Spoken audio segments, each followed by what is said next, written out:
In our headlines on this Tuesday afternoon, February 20th, here in South Korea. As pledged, doctors in training here in Seoul are taking collective action and leaving hospitals in protest of government plans to raise medical school admissions quota. Meanwhile, the European Union is exploring its options of fresh sanctions against Russia amid the sudden death of vocal critic Alexi Navalny, whose widow blames Vladimir Putin. And the U.S. shares its draft UN Security Council resolution urging for a brief ceasefire in fighting between Israel and Hamas and opposing a ground offensive into Rafah. Hello and welcome to our afternoon newscast for this Tuesday, February 20th, here in South Korea. Today, we begin with live coverage of the year's 9th cabinet meeting presided over by President Yoon Suk-yeol. Now, this latest meeting comes amid much concern over a potential medical shutdown as doctors in training here in capital Seoul resign en masse in protest of government plans to raise the medical school admissions quota by 2,000 to the 5,000 level, that is, from the current 3,000 level starting next year. That would be 2025. Now, President Yoon is expected to address these concerns and more during today's cabinet meeting. In fact, on the broader health front, is also expected to touch upon the country's low birth rate, which stands at 0.7 based on findings for the year 2022. The birth rate for last year, that is 2023, will be shared this year, but most observers believe the rate will be lower at 0.6. Accordingly, President Yoon will highlight the need for tangible policies to encourage childbirth and to better support child rearing. And within these efforts in support of families are policies for working parents and for education. I understand the cabinet meeting, that is, about to commence, and we cut live to the venue of that meeting now.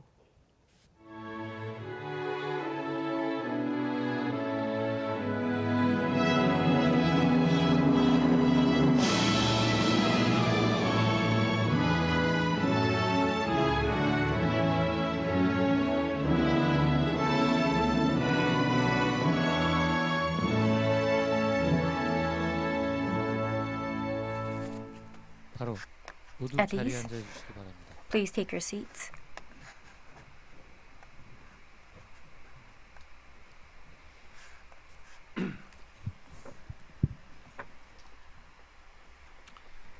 We will begin the cabinet meeting.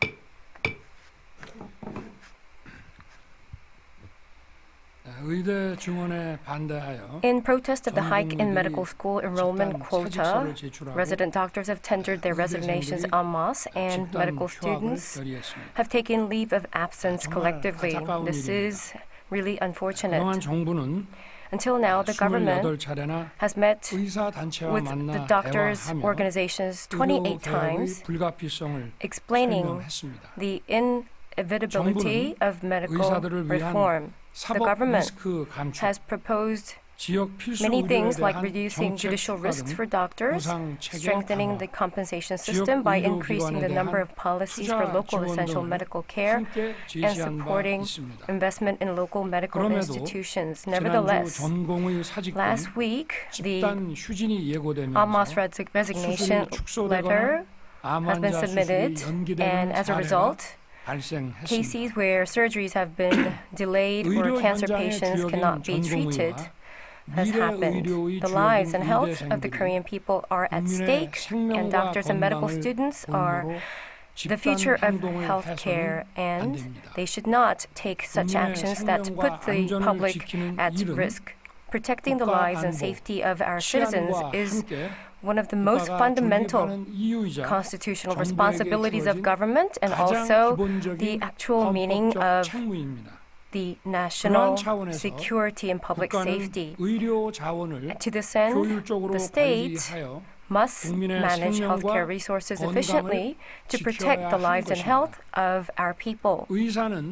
Doctors Just like soldiers and police officers, even though they are not public officials, they should not be collectively denying their duty to care and take treatment, treat the patients. The need for healthcare reform has been recognized for a long period of time. In July 2022, a nurse at one of the big 5 hospitals in Seoul collapsed while working and died because no doctors were available to operate on her.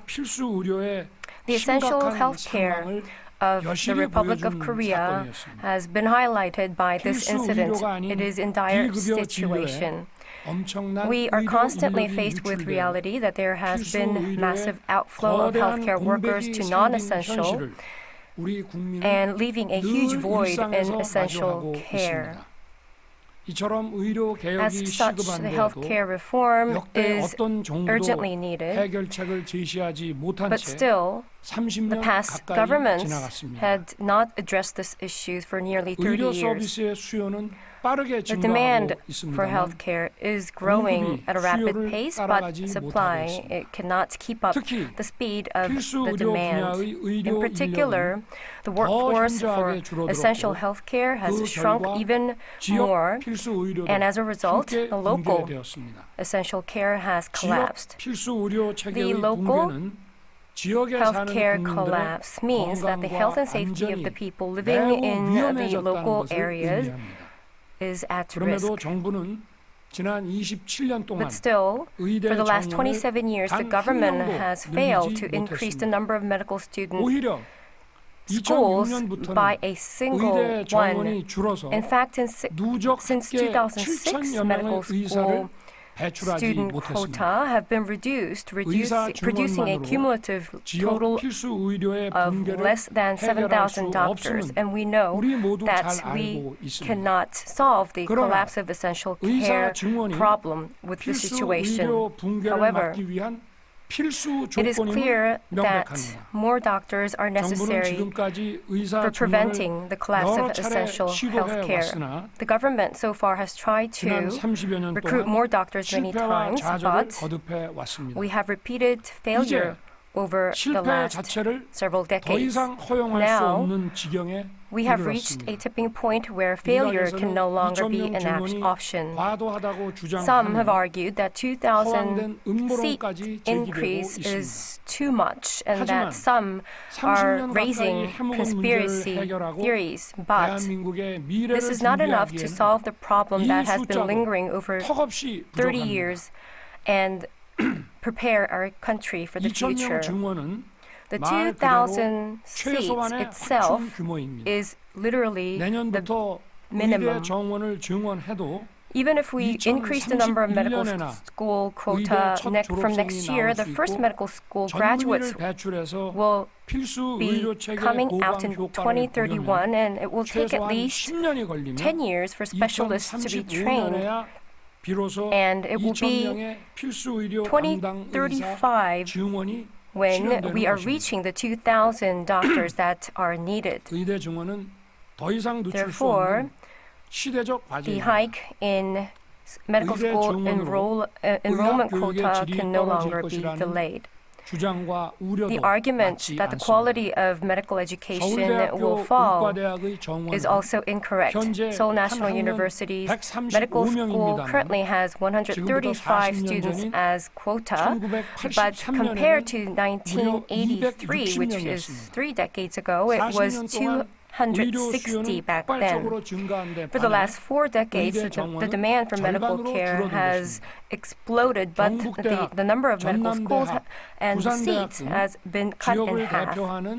Some medical schools in the region, like Gyeongbuk National University and Cheonnam National University, Busan National University, the situation is also similar. On the contrary, the skills and competence made Korean healthcare one of the best in the world. And the shortage of doctors trained when enrollment was higher. The government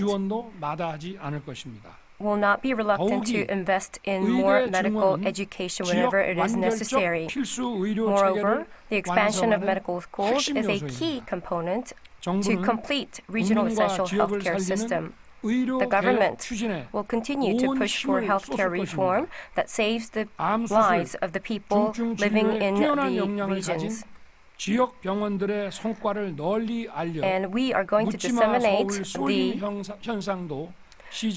the best cases of regional hospitals so that the concentration to Seoul area would be disseminated evenly to the regions. And in Korea, we have the best medical capabilities, which are the best in the world.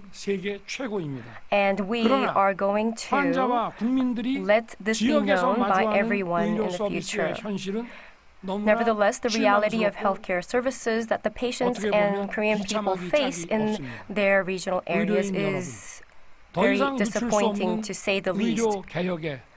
The people of healthcare realm, I ask you to join us in reforming the medical health care so that it can no longer be delayed.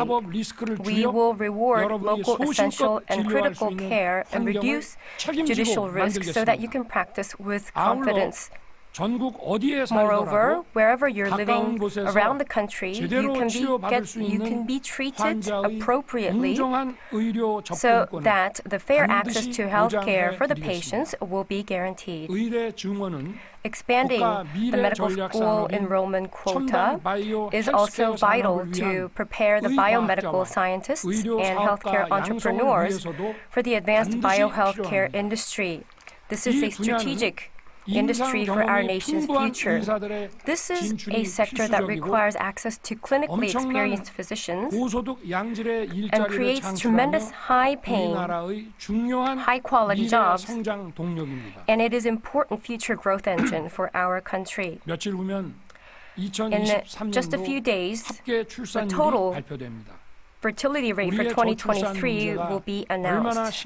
The low birth rate of Korea will be in a dire situation, and we will be able to acknowledge this with statistics. The low birth rate problem, we do not have a resolution that will work at once. However, we all know the history has actually shown us that the problem cannot be solved by reactive measures alone. So we have to thoroughly analyze the root cause of the declining birth rate, take a stock at the many policies that is in place and restructure them whenever it's necessary. At the moment, the young people are at an insecure situation in bringing up children, employment, and housing. No policy will be effective unless it is a tangible and palpable one. The government will accelerate structural reforms in labor, education, and other areas to reduce unnecessary competition. We will identify continuously the policies that directly benefit the mothers and fathers and pursue them unwaveringly.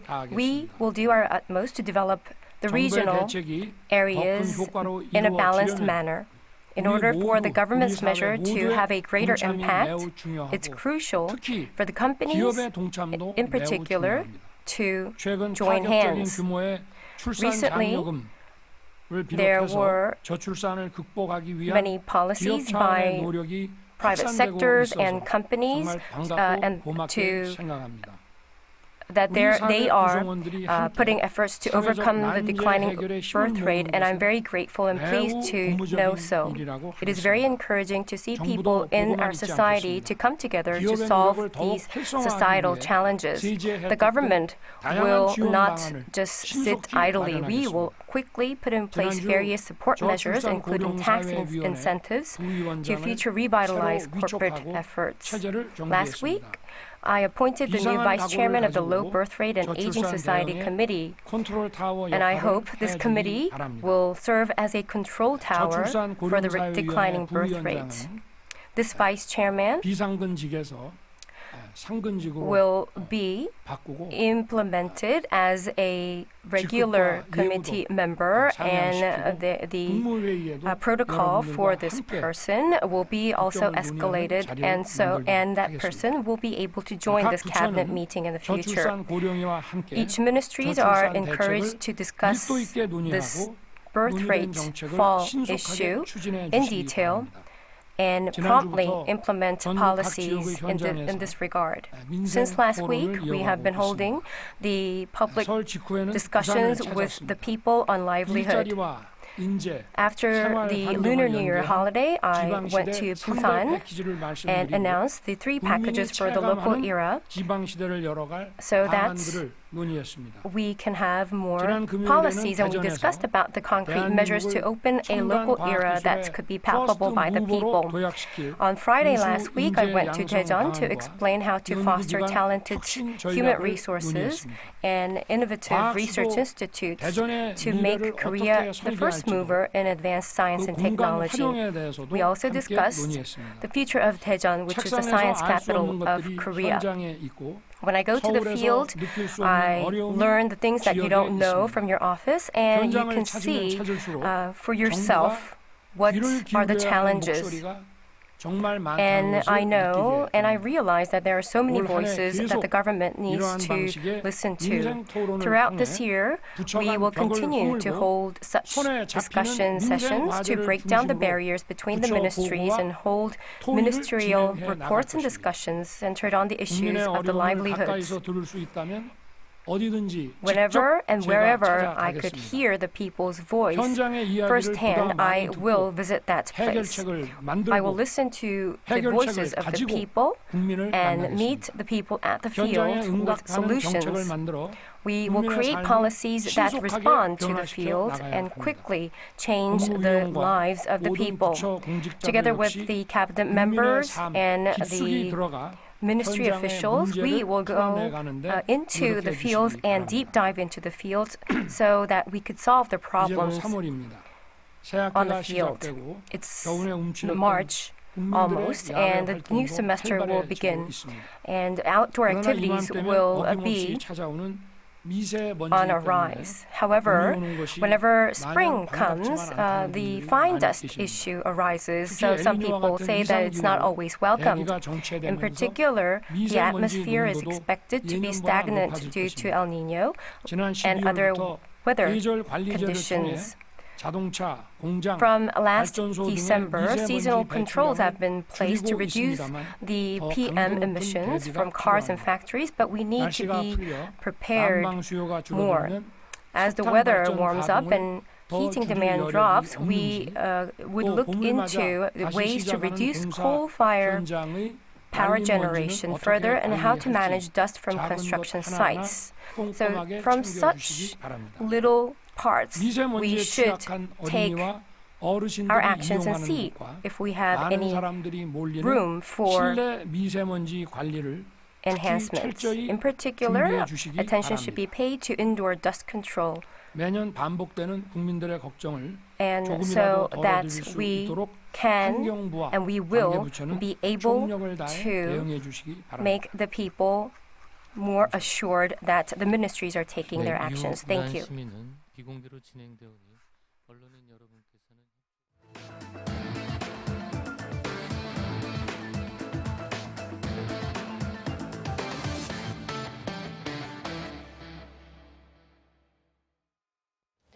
As pledged earlier, doctors in training here in capital Seoul have resigned en masse in protest of government plans to raise the medical school admissions quota.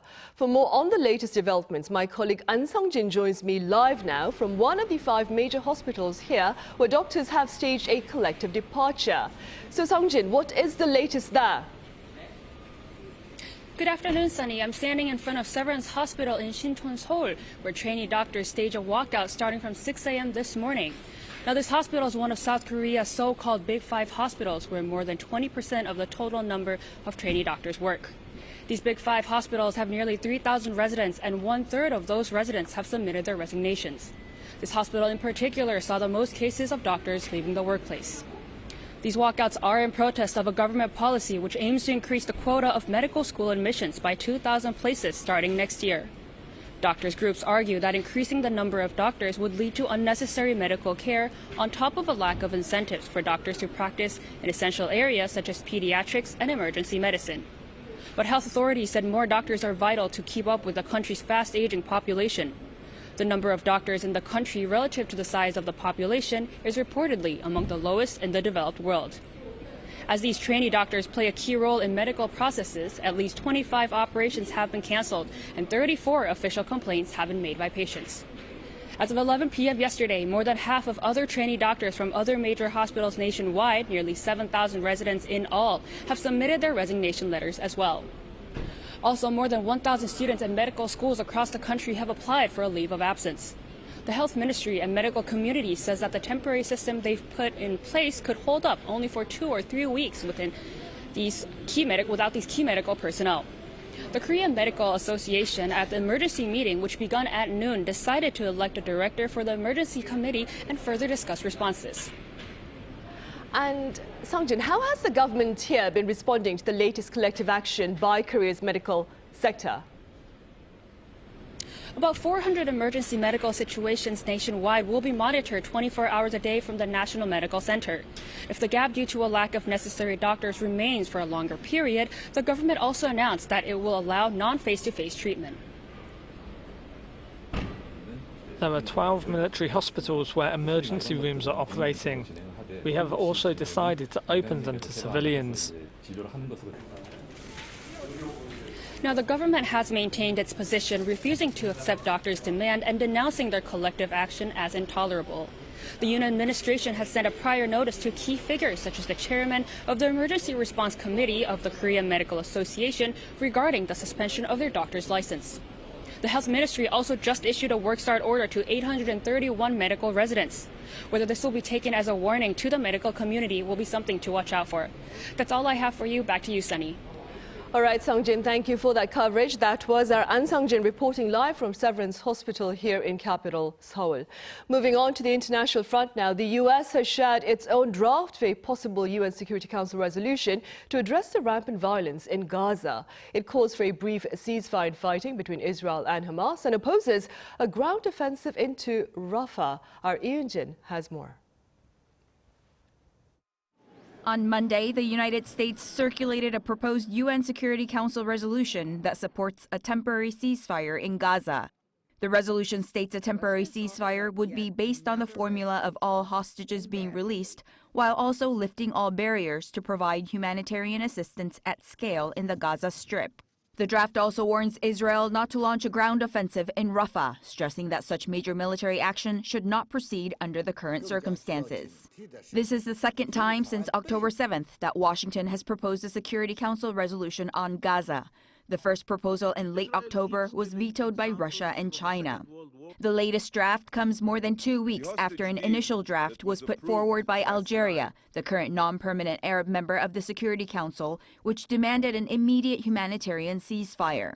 That draft resolution was set to be put up for a vote on Tuesday, but U.S. Ambassador Linda Thomas-Greenfield signaled it would be vetoed, saying it would jeopardize any negotiation talks to broker a pause in the war and the release of hostages held by Hamas.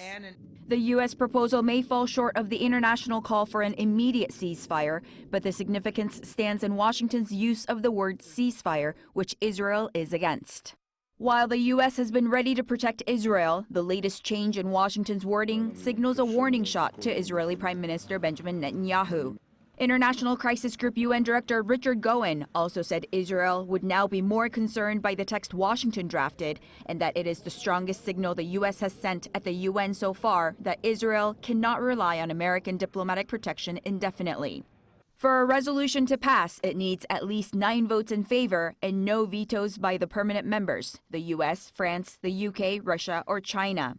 It is not immediately clear when or if the U.S. draft resolution would be put to a vote. Ian-jin, Arirang News. The wife of Putin critic Alexi Navalny says Russian President Vladimir Putin is responsible for her husband's death. Now, that's a claim that U.S. President Joe Biden has echoed. Our Lee Seung-jae has the latest. The widow of Russian opposition figure Alexi Navalny has accused Russian President Vladimir Putin of being responsible for the death of her husband, adding she will continue on with her husband's fight. In an 8-minute video posted on her late husband's social media platforms, Yulia Navalnaya on Monday said the Russian leader killed the father of her children and took away the most precious thing. She further accused Russian authorities of hiding Navalny's body in a move to disguise the cause of his death, adding that they're only waiting for traces of another of Putin's Novichok to disappear, referring to a nerve agent allegedly used by Russia's security service. The EU is now looking into fresh sanctions against Moscow over the death of Putin's critic. Germany, Lithuania, and Sweden were among EU nations calling for specific new penalties against Russia. The discussions came during a meeting of 27 EU foreign ministers scheduled before the death of Navalny, where EU's top diplomat Josep Borrell suggested that Russian prison officials linked to Navalny's death could be added to the list of those subject to asset freezes and travel ban. U.S. President Joe Biden also hinted at new sanctions, while also directly blaming Putin for the death of Navalny. But the fact of the matter is, Putin is responsible. Whether he ordered it or not, he is responsible for the circumstance to put that man in. And he is a reflection of who he is. And it just cannot be tolerated. I said there would be a price to pay. Meanwhile, Russia says an investigation into the death of Navalny is underway, adding that all due actions are being taken. The Kremlin added that any accusation against its president is both rude and gross, as there is no information on the cause of death. Lee Seung-jae, Arirang News. Russia's Vladimir Putin reportedly gave his North Korean counterpart Kim Jong-un a Russian car. Now, North Korea's Noldong Shinmun carried a related article on Tuesday that included a response from Kim's younger sister, Kim Yo-jong, who reportedly claimed the gift was clear indication of the close friendship between the two leaders.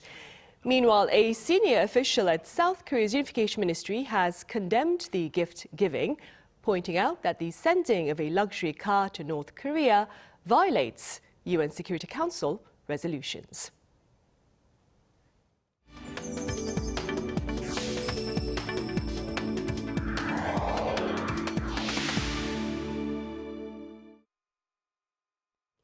Up next, we bring you the second installment of our one-on-one with the Unification Minister Kim Young-ho, who touched upon his ministry's recently published study based on the accounts of over 6,000 North Korean defectors that, among other issues, reportedly shows a link between K-dramas and the desire to defect. Our correspondent Kim Jong-sil reports. While K-dramas have fans around the world, there are also those watching in secret, in hiding in North Korea. Fans in other countries may admire the unique plots, dramatic twists, and of course the actors. But for some people in North Korea, watching K-dramas led them to a decision that could cost them their lives. The report suggests that more than 83% of North Korean defectors watched South Korean dramas when they were in the North. When they watch South Korean dramas, they can feel that South Korean society is free and wealthy. And the reality of South Korea in these dramas is different from what the North's regime has brainwashed its people to believe. Stairway to Heaven, My Love from the Star, and Autumn in My Heart, classics for K-drama fans, were among those frequently mentioned. The number of defectors last year was about 3 times higher than in 2022. It was 196 people, and about half of them were the MZ generation of North Korea in their 20s and 30s. The number proves that K-dramas have a big impact on young people in the North. The spread of K-dramas actually poses such a threat to the regime that back in 2020, Pyongyang made a stricter law that bans North Koreans from watching it. Those caught spreading K-dramas could now even face the death penalty. With the regime tightening its already tight controls, the actual lives of the residents aren't getting better. The report says 7 out of 10 people said they had not received any food rations from the state since Kim Jong-un became leader. A whopping 38.3% said they have never been to a hospital. And almost no one in North Korea has ever used the internet. Surely, I think Leader Kim Jong-un also knows the suffering of the residents and that if this continues, the regime isn't sustainable, where is he heading with this? I think if the Kim Jong-un regime doesn't give up on developing nuclear and missile programs, it'll fall into a military dilemma. If the regime keeps spending its resources on nuclear and missile development, the economic hardships within North Korea will get worse. And people's feelings will be against the regime even more. Can doubt fill the minds of North Korean people? The report says this is already happening and the number of doubters is increasing. 56.3% of the respondents who have recently defected said they feel negative about the succession planning that keeps power within the Kim family. What's the reason for South Korean government to let the international community know the reality of North Korean residents? North Korea's poor human rights situation and security issues cannot be separated. So, to bring righteous changes in the North Korean society would help not just its residents, but also help bring peace on the Korean Peninsula, Northeast Asia, and for the world. The minister added that North Korean residents would wish to reunify not with China nor Russia, but with South Korea, and that Seoul will continue to strive for reunification that guarantees peace and freedom. Kim Jong-sil, Arirang News. On the local front, Democratic Party floor leader Hong Ik-pyo urged for support in the April general election, claiming that his opposition party is the only alternative to address the challenges currently faced by the country.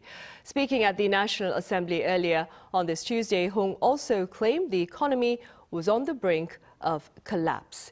He emphasized that a fair economic system includes collaboration between ruling and opposition parties for responsible policies on housing, healthcare, education, and more.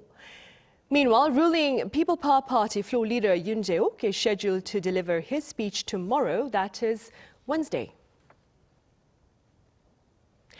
Consumers here believe inflation will ease in the future. Now, this is according to the Bank of Korea on this Tuesday in a report that showed consumers this month expect to see an inflation rate of 3% over the next year.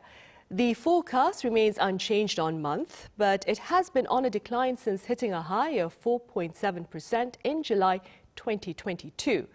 Bank officials believe the high price of fruits and that of dining out during the Lunar New Year contributed to the latest consumer outlook. In other news, researchers here are using AI technology to create industrial robots capable of responding to spoken or written human commands. Our Gangwon-do explains. 작업대로 이동. The robot understands the researcher's words and starts moving. 작업 시작. 물체짓기를 시작합니다. The robot then moves parts to the workstation and starts assembling them. It understands what people say and carries out their orders.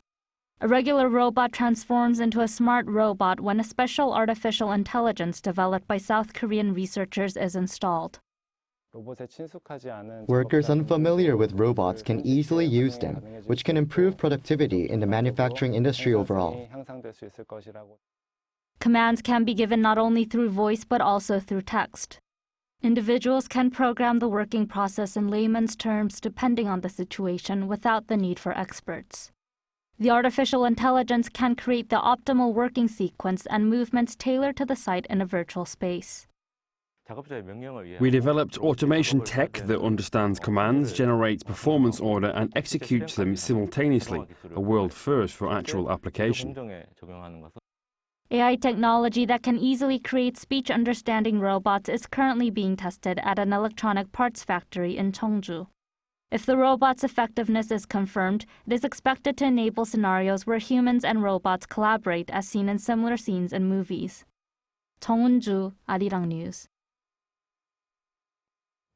And on the medical front, a team of experts here has made it possible to treat external injuries without the use of antibiotics. Our Kim Dami tells us how. Antibiotics treat wounds by restricting the spread of infection, but when used incorrectly, they can in fact be toxic. Antibiotic resistance not only takes away from the effectiveness of treatment, but even leads to a rise in mutations or so-called superbacteria.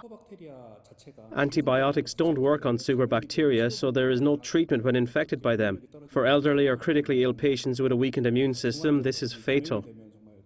In order to overcome this problem, a team of Korean researchers has developed a technology where skin wounds can be treated without antibiotics. Based on the meta-organic framework used on industrial sites, the research team has found a way to incorporate zirconium.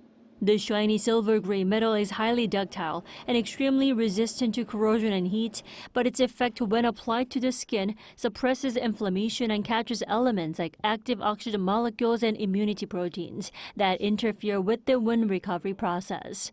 The substance was applied to a wound on a mouse and the wound healed just in 2 weeks. It has these proteins called cytokines that reduce inflammation. Extracting these proteins brings the effect of speeding up the healing of wounds. This substance has high biostability, which means it is safe for use on the human body and is designed to break down and naturally discharge out of the body. The research team says the next step would be to go beyond external wounds on the skin and turn the substance into a pill for the treatment of inflammatory diseases. Kim Dami, Arirang News.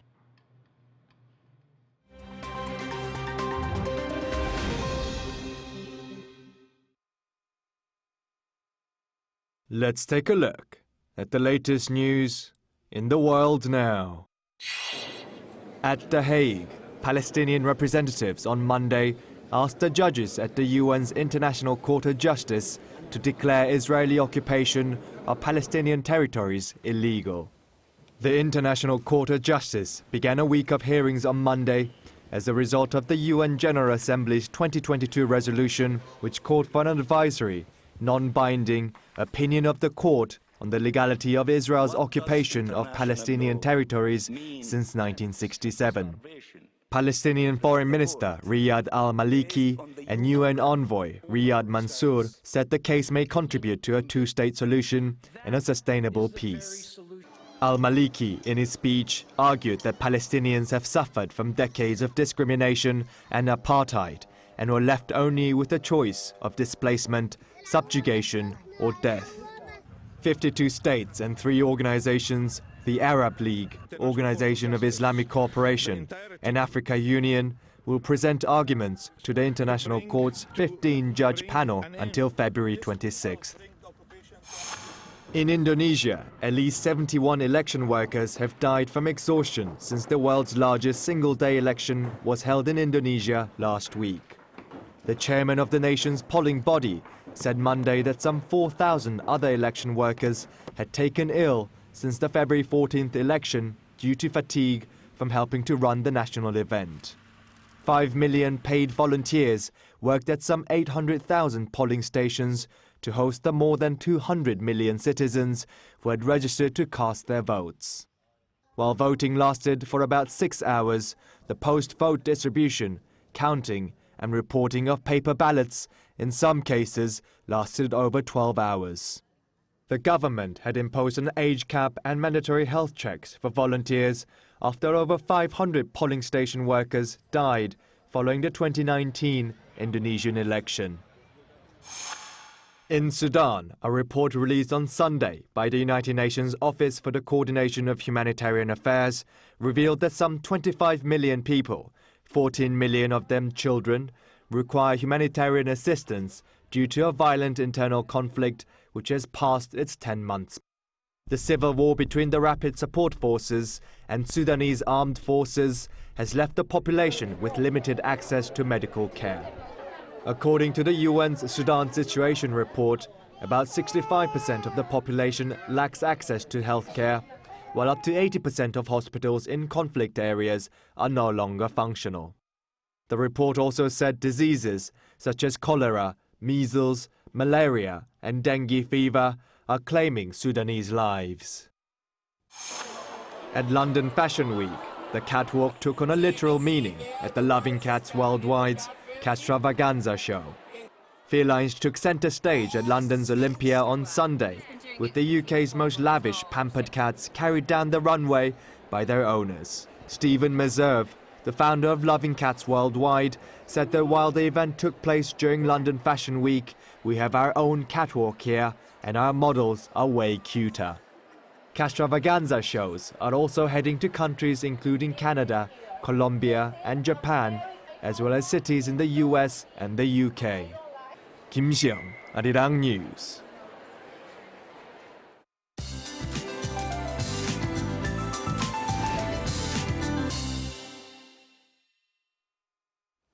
Good afternoon. East of Gangwon-do is on high alert against heavy snowfall, while the rest of the country will see rain. Mountainous regions in Gangwon-do especially are forecast to see 50 centimeters of blizzards into tomorrow, with a heavy snow advisory issued in the area. So please stay safe. Meanwhile, the East Coast could see 20 to 60 millimeters of rain, while Jeju Island could receive up to 80 millimeters of heavy showers.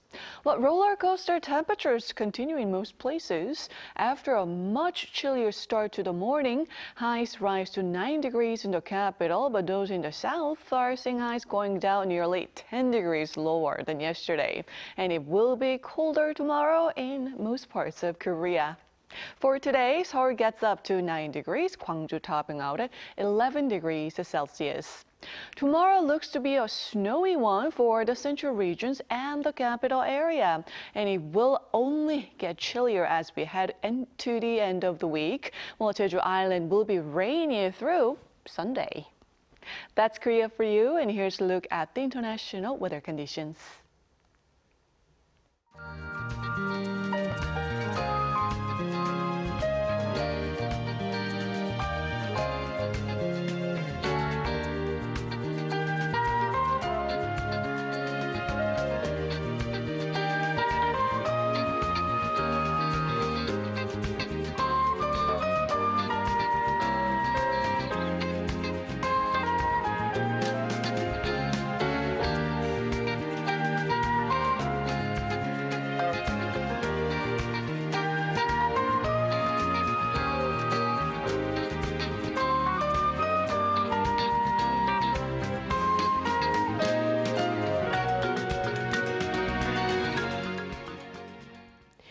And those are the headlines at this hour here in Korea. Do stay with us for our panel session coming up next. Thank you for now.